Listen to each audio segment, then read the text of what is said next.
Nous allons voir la conduite à tenir devant l'altération de la fonction rénale lors de l'instauration du traitement de l'insuffisance cardiaque chronique.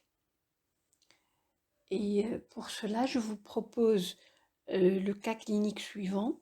Il s'agit d'une femme âgée de 52 ans qui se plaint de dyspnée d'effort depuis 3 mois.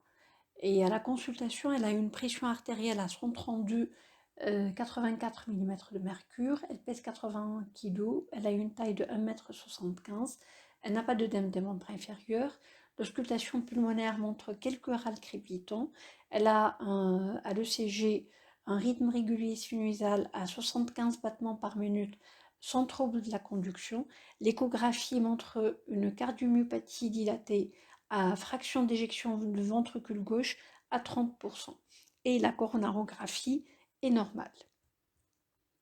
Aux explorations biologiques, le taux de pro-BNP est à 1800, le taux d'urée est à 4 mmol par litre, créatinine 70 micromol par litre, elle a une natrémie à 135, calémie à 4 mmol, elle n'a pas d'anémie, le taux de ferritinémie est normal, ainsi que le bilan thyroïdien, et la glycémie ainsi que l'hémoglobine glyquée sont normales.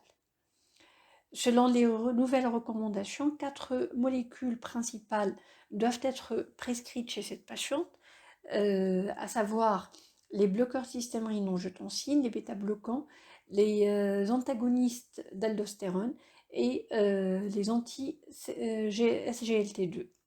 Et de ce fait, notre patiente a été mise sous Entresto, bisoprolol, SGLT2 à type de dapagliflozine, l'aldactone, en plus du furosémide, puisqu'elle avait des signes de surcharge. Un mois après, le contrôle clinique est normal, le taux de pro-BNP à 1300, elle garde une fonction rénale normale, une natrémie normale, ainsi qu'une calémie normale. Et donc, selon les recommandations, on décide d'augmenter les doses d'Entresto. Et cette patiente a été contrôlée au bout de 7 jours.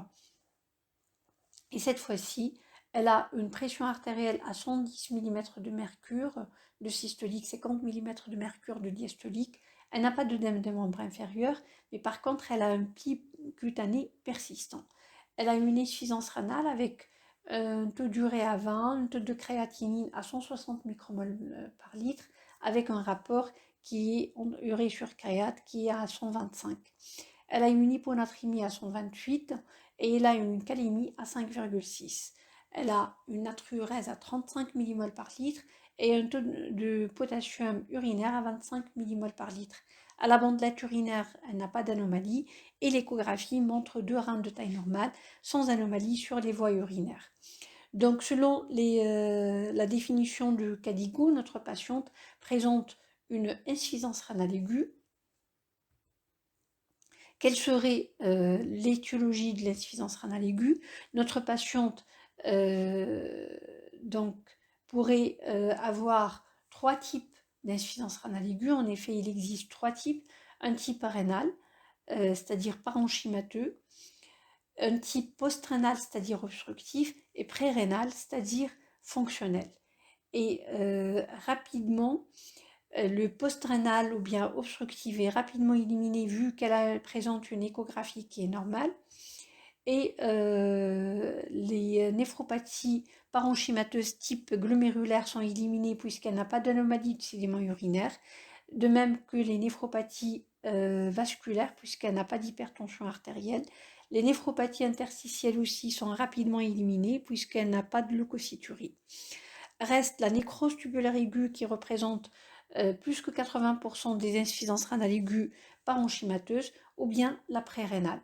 Et pour différencier entre l'insuffisance rénale aiguë fonctionnelle et la nécrose tubulaire aiguë, certains critères peuvent nous aider, à savoir le rapport urée sur créatinine qui est supérieur à 60 au cours de l'insuffisance rénale aiguë fonctionnelle et inférieur à 50 au cours de la nécrose tubulaire aiguë. Le rapport Na+ sur K+, qui est inférieur à 1 au cours de l'insuffisance rénale aiguë fonctionnelle est supérieur à 1 au cours de la nécrose tubulaire aiguë. De même, la natriurèse est effondrée dans les cas d'insuffisance rénale aiguë fonctionnelle, alors qu'elle est supérieure à 40 au cours de la nécrose tubulaire aiguë. Mais il faut se méfier que ce caractère et ce critère urinaire peut manquer dans les cas d'insuffisance rénale aiguë fonctionnelle chez des patients qui ont des médicaments qui entraînent une augmentation de la natriurèse, surtout les diurétiques. Et si on regarde les médicaments que prend notre patiente, on voit qu'elle prend beaucoup de médicaments qui entraînent une fuite rénale du sodium. Et le premier médicament, c'est au niveau du tube proximal, c'est le cas des inhibiteurs de SGLT2. Par la suite, elle perd du sodium du fait de la prise du furosémide au niveau de l'anse-Steinley, et elle perd du sodium au niveau du tube collecteur sous l'action des antagonistes d'aldostérone et sous l'action du sacubitril.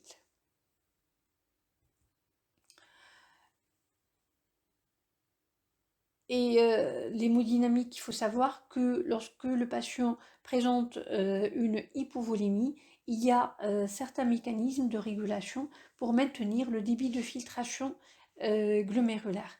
En effet, en cas d'hypovolémie, il y a une hypoperfusion rénale et donc il peut y avoir une baisse de la pression intraglomérulaire et une baisse du débit de filtration glomérulaire.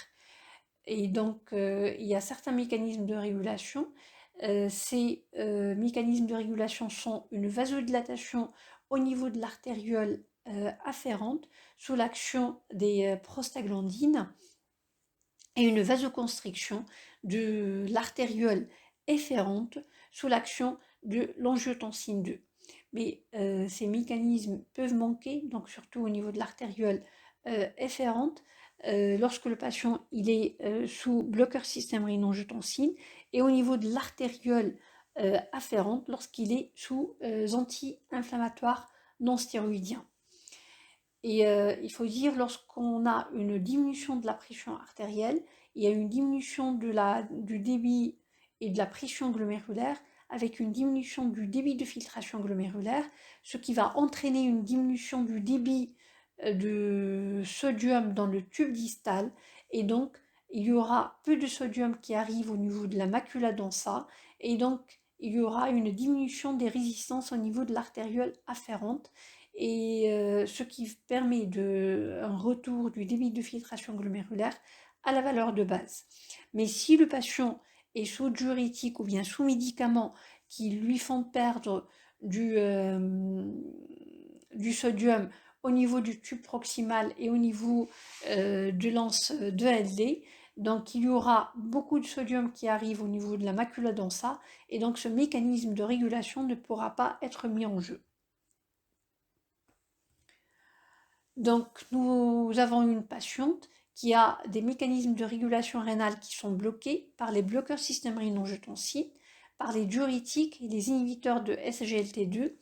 Il faut toujours rechercher la notion de prise d'anti-inflammatoires non stéroïdiens par un interrogatoire policier.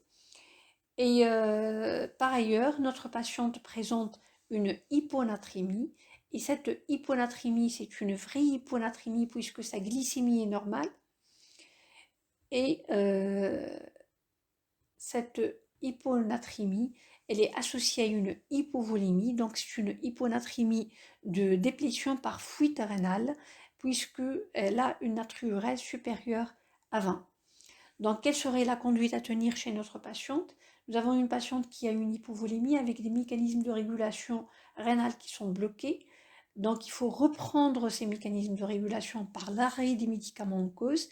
Il faut corriger l'hypovolémie par le remplissage prudent avec du sérum salé isotonique et pas de sérum salé hypertonique.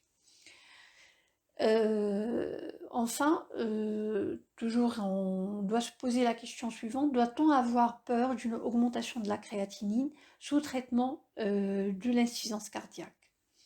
En effet, l'exemple des inhibiteurs de SGLT2, les différentes études qui ont été faites avec ces molécules chez des patients diabétiques ont montré qu'il y a une diminution du débit de filtration glomérulaire initiale qui varie de 3 à 6 millilitres par minute. Mais lorsque on associe ces molécules au bloqueur système rénine-angiotensine chez les patients diabétiques, on passe d'une perte du débit de filtration glomérulaire de 4 à 6 millilitres par an à 1,85 millilitres par an. Et donc si on part de 60 millilitres par minute, au lieu d'arriver au stade de dialyse au bout de 10 ans, on va arriver au stade de dialyse au bout de 25 ans et donc il y aura un gain de 15 ans. Mais il faut se méfier, dans toutes ces études, l'augmentation de la créatinine n'a pas dépassé les 30%.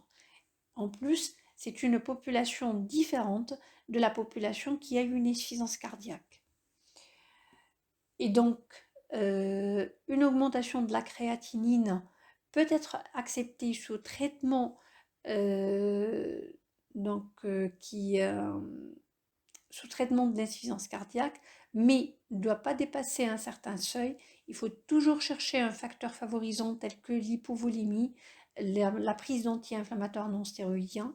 Il faut arrêter les médicaments néphrotoxiques. Il faut arrêter les médicaments qui interfèrent avec l'hémodynamique intrarénale, corriger une éventuelle hypovolémie, ajuster le traitement diurétique pour une réintroduction plus douce et avec plus de prudence. Je vous remercie.